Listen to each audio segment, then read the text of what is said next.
do the introduction to PHP, I am going to show you how it connects now to the front end, which we did using HTML, CSS, and JavaScript. So then putting all those together, we are going to bring about the aspect of the database that we have been looking at, and then seeing how all of them work together to create now an environment that will be a web application where you can store data and where you can retrieve that data using a web page. PHP stands for Hypertext Preprocessor, and it is an open source server scripting language which is used to generate dynamic web pages. So the PHP script, they reside between reserved PHP tags, which is the opening and the closing tag. They're given this way.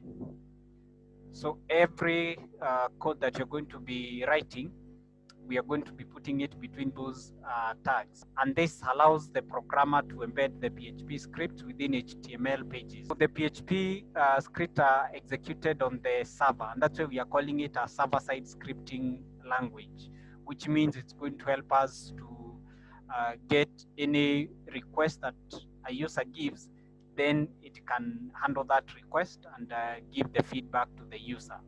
So PHP supports many databases. It's MySQL database, Informix, Oracle, Solid, Generic, or DBC, and so many others. PHP runs on different platforms, so you can get it runs on the Windows, Linux, and also Unix, and it is free to download on the official php.net, so you can download it there.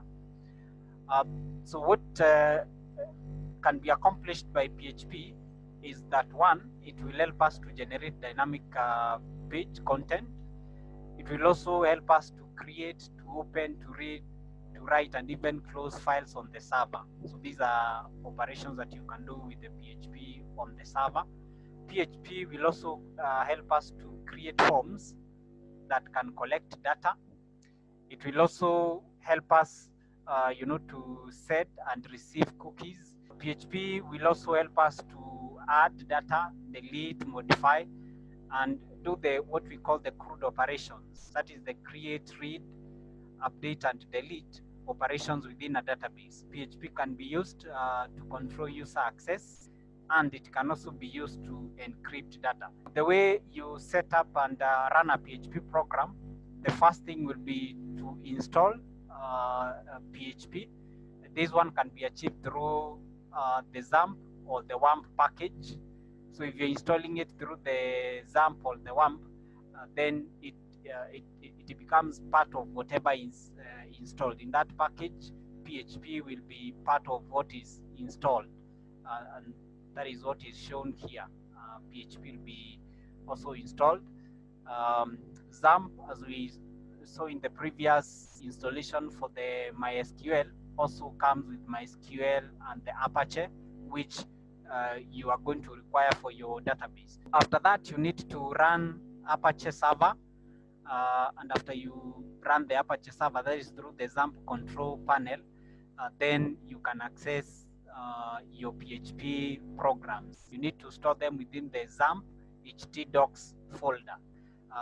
And the way to access them on the browser after you've ensure that you have stored them on the htdocs is localhost and then the name of your file. The syntax for the PHP is that it has the start tag, which is given like that. That is less than a question mark, then PHP, and then it ends with a question mark, and then the greater than symbol. Then we have a separator or colon. Whenever you have to separate lines that you have lines of code that you've written, then you separate them using a colon. Then to give out the output, you use echo and print keywords.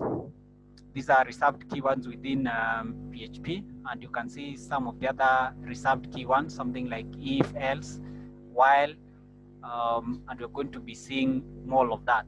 Then the code block is always within the curly braces, similar to what we saw in JavaScript.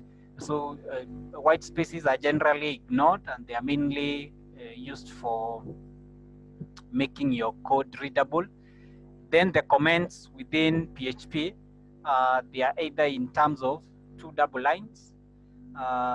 These are /, or even you can use the hashtag for single line code, or a /, then asterisk, and then you can have multiple line block code within this, the opening and the closing kind of / and the asterisk. The way you can enforce precedence within PHP is to use parentheses. The sum of 5 plus 3 multiplied by 6 will give you a total of 23. Whereas if you're having 5 plus 3, then within the brackets, and then after that you multiply by 6, then that one will give you 48. Variables are containers which are used to store information. A variable starts with a $sign. If I go to the previous slide, you can see sum starts with a $sign sum. So that is a variable called sum that is containing the summation of 5 plus 3 multiplied by 6. So that is an example of a variable. So it always starts with a $sign, and then it is followed by the name of the variable. Then variable name must start with a letter or an underscore. So a variable name cannot start with a number. It has to be a letter or an underscore. And then also the variable name can only contain alphanumeric characters, which is A to Z, 0 to 9, or even an underscore. Then we use the assign operator to assign the values to a variables. So an example is order, which is a variable, and then it is assigned the value of Trevor Adams. So this now variable becomes a string of a string type. And you can say you don't need to define the type. In many cases, the way PHP works is that when you assign a value to a variable, then that value that has been assigned is the one that determines what data type is going to be contained by that variable. But sometimes you might decide to be strict and then declare the variables. So that you can see we have variables that can have local, strict, or even global scope. Depending on how you want to access them. So variable names are case sensitive. So when you have order starting with a small letter and another one starting with a capital letter, these ones are going to be taken as being different. So you need to note that. So this is an example of a PHP script. So we have the starting and the end tags.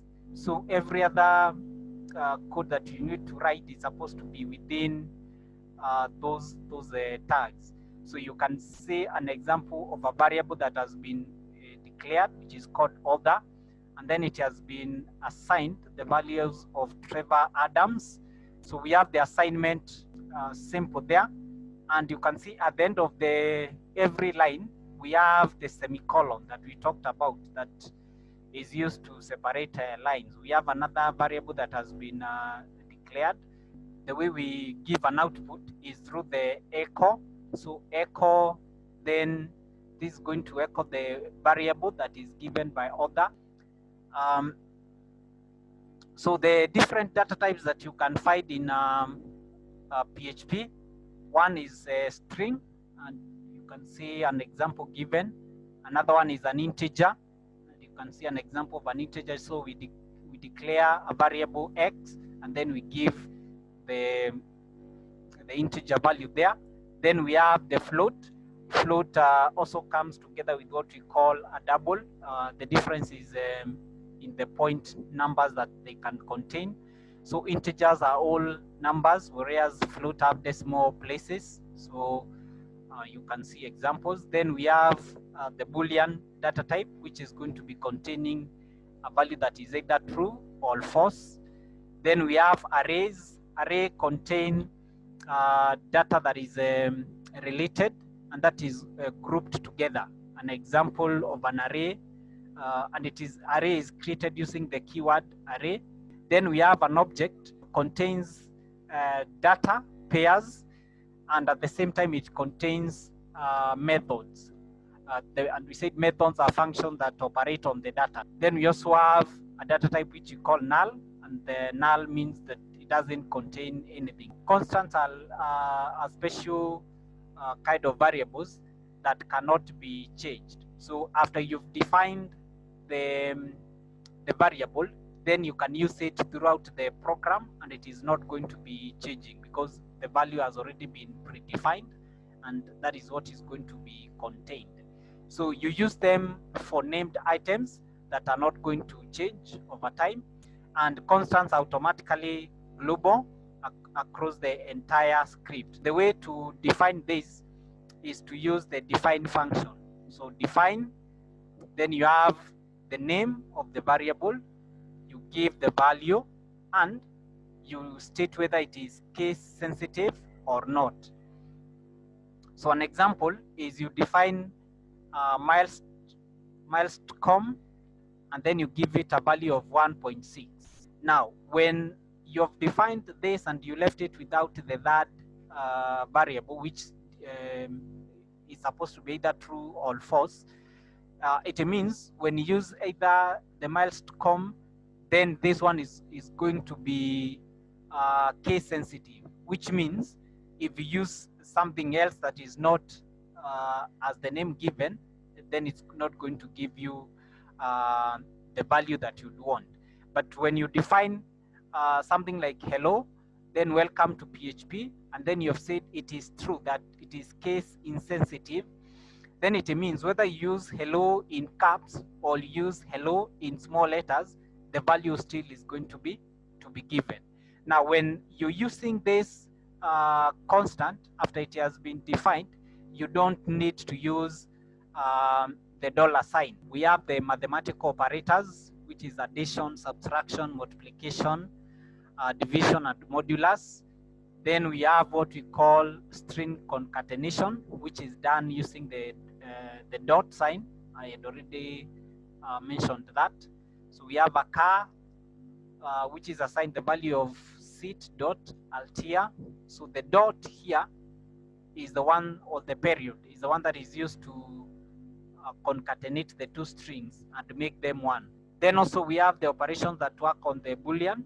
Mainly it's for the Boolean, we do a comparison, which is with these two double equal sign, or we can use the combination of less than and one single equal sign. So less or equal to, greater or equal can also be used. Within Sublime Text, so I have opened Sublime Text, which is a text editor. After you create a new file, is to save it within the htdocs. So to do that, I'm going to save mine, and what I need to do is to go to the local disk C. That is where you've installed your XAMPP.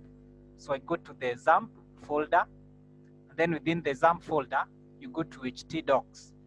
So within htdocs, you can create a folder with whichever name you want that you're going to be referencing. This is the one that we are going to be using when we are calling it through the localhost. So for me, I have created the database design folder. That is the one I'm going to use. Just select the type, which is PHP. So that one. So I'm also going to call this one test.php. And I save that. So this is now a PHP file. Then I'm going to have the code. Let me put the PHP code there. closing PHP. I can have something like echo. Then I have hello world.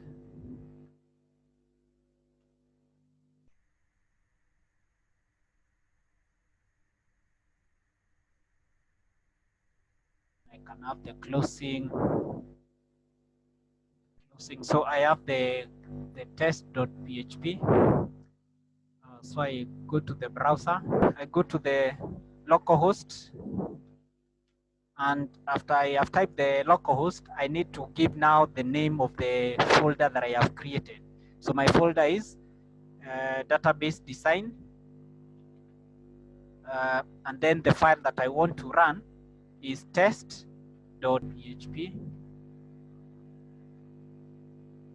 I click on that, and now you can see the code is being displayed, which is the hello world. I'm going to just do echo, and then within the opening and the closing, I'm going to put it like that. So I want to echo, but what I'm going to echo is now the HTML tag. Echo, and I just have the same values, which is intro to PHP. You're going to realize that it's going to be different because it is not formatted using H2. That the intro to PHP is not the same as the first one. Reason being, one is formatted using the H2. An example of declaring variables is use the $sign. So that is the $sign, and then I'm going to call this sum, and this sum I'm going to assign it the value of 5 plus 6. Then I echo that value, sum. So after I have done that, this echo is supposed to give us the value of 11 because this is 5 plus 6. So if I go back to the browser, then I refresh that, you can see we have 11. Define a constant. So I define, then I'm going to call this hello. Then I give it the value of something like let's say 10. Then I'm going to say is insensitive true. Multiple. So multiple is given by something like 4 multiplied by I'm going to use hello.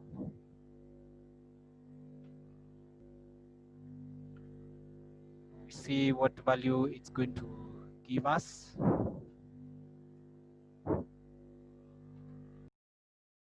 Decision making. This involves evaluating Boolean expressions to find whether they are true or false. So an example is an if statement.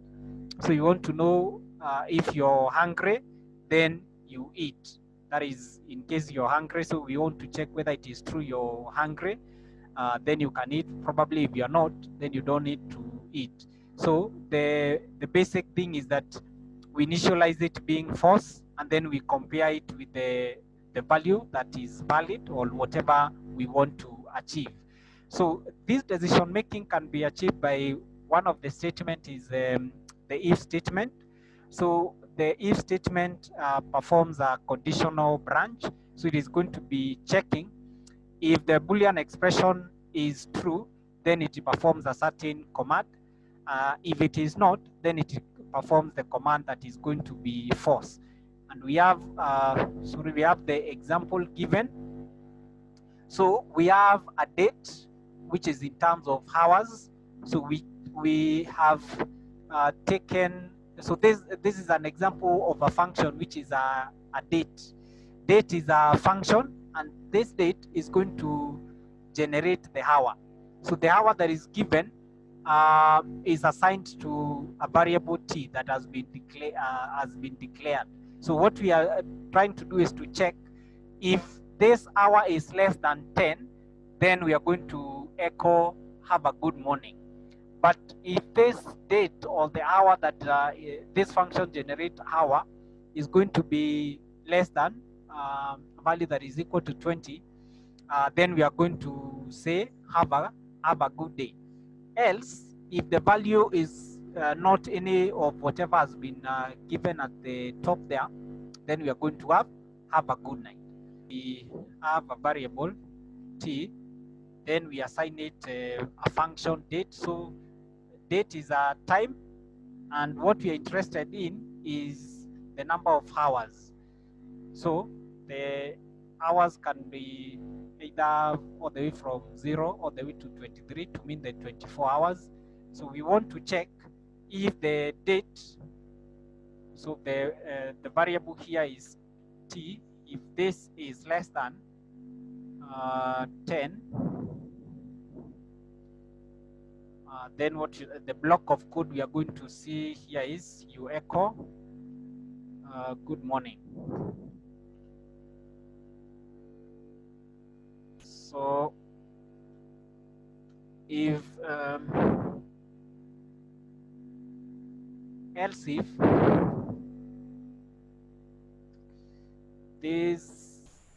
the variable t is less than 20,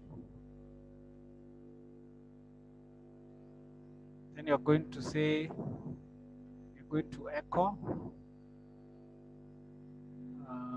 good evening. So if none of that is going to be true, you're going to go to else, and what you're going to echo is probably a good night. So you can say we are getting hello, we are getting a good evening. With the switch we have, let me highlight that. So we have the switch, the choice that you need to make, and then when that choice is, when you evaluate that choice, it's either going to be a case 0 or all the way to whichever number of cases. So when after I evaluate this choice, if the case is 0, then I do a certain code, a block of code. If it is 1, I do a certain block of code. If it is 2, like that. And if nothing of the cases is going to be true, then the default is going to be evaluated. An example is we have declared favorite color, which is red. Then the switch case is checking now for favorite colors. So if the color is red, then we are going to say echo your favorite color is red. And then we can break out of code. We don't need to continue executing that. So if someone had already declared the color being blue, then it would have gone to the case where the color is blue. If you had declared the favorite color being green, then we would have gone to the case where the color is green. And if none of those colors would have been selected, then we would have evaluated the default one, which is your favorite color is neither red, blue, nor green. While loop loops through a block of code as long as the specified condition is true. And the way you declare the while loop is you have the while, then the condition that needs to be evaluated, and then a block of statement that needs to be executed. So here we have a count. So we have declared a variable called count, and then it has been set to 0. Then what we are now evaluating is, as long as count is less than 3, then we keep printing hello PHP. And then after we print that, we increment the count by 1. So this code is going to run for as long as the count is less than 3. After that, then when the condition is no longer true, then we are going to break out of the while loop. So the while loop is the same as the do while. The only difference between the while loop and the do while is that the do while will at least run once through the code before it checks the condition. You realize for the while loop, the condition has to be first checked before we execute the condition. But for the do while, we first execute the code, as you can see, and then after that, we check whether the condition is true. So what that means is that with the do while, at least the block of code is going to be executed once even before we go to the other loops. For loop loop through a block of code a specified number of times. So the way the for loop works is that it has three parts. The first one is to initialize the counter, that is to mean the number of times we're going to loop through. Then the middle part tests the counter. So that is to mean we are testing whether the condition is true. And then we have the last part which increments the counter. Sometimes it might even be a case of decrementing. It can either increment or decrement the counter. For each loop, loop through a block of code for each element in an array. So for each is mainly used for arrays, though we can use the for loop for arrays. It's better to use the for each when you're using the PHP. So the way we declare it is that we have for array, then as a value. So the array, which will be the name of the array, then as you go to the specific item within that array. So we have an example of array colors. So we have array which is red, green, blue, yellow, and then we are saying for each colors that is within this array, then you have a value, which will be now the values that is like red, the green, the blue, or the yellow. I'm going to declare a variable count. I give it a value of 10 or just 3. Then while count is less than 3, we're going to echo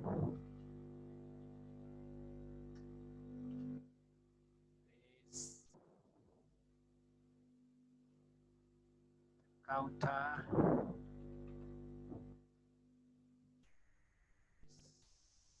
I give the value of the counter. So I'm going to start it with the value of 0.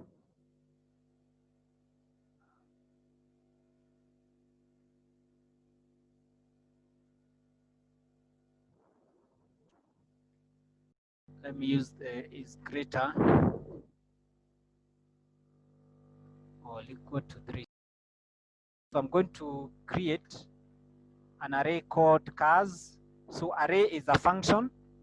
So you can see it's requiring us to give the array name, which is the cars, and then array, and then I declare the variables. So what is going to be within my array here is, you know, let me just have Toyota, something like a BMW. Then I can have Mercedes, then something like Subaru, something like that. So if I have those, then I can now declare a for each loop. So what I'm going to have for the for each is that I have, so the first variable is going to be cars. Then I declare it as a variable car. So the code here, I'm going to echo is the car. So echo, then car.